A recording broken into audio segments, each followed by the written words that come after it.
এই গ্রামে কি হয়েছে ঘটনা এই সকাল সকাল? এ, ঠিক 10টা নাগাদ একটা টেলিফোনে ইনফরমেশন পাইছিল একটা মহিলার বাড়িতে নাকি এক অচেনা লোক আইয়া গলার চেইন ছিনতাই করতে চেষ্টা করছে। এই খবরটা শুই না তাড়াতাড়ি দৌড়ে আইলাম। এরপরে মহিলারে কিছু মারধর করছে, যার ফলে রক্তাক্ত ইনজুরি হয়েছে। সঙ্গে সঙ্গে এলাকার লোকজন তাকে কাটলামারা হাসপাতালে চিকিৎসার জন্য নিয়েছে।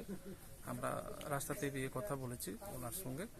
আর যে লোকটা আয়া করছে, আক্রমণ করছে, এই লোকটাকে মহিলা ঠিকভাবে চিনতে পারেনি।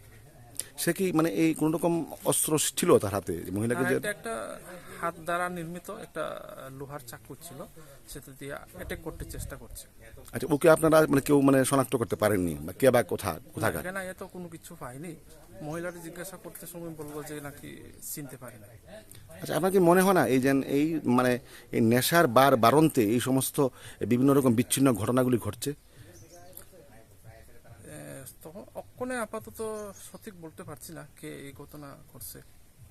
এরকম ব্যক্তিও হইতে পারে, না অন্য কেউ করছে, সেটা বলা অক্ষণে এই মুহূর্তে সঠিক না। মহিলার বয়স কত হবে? 55 এরকম হবে।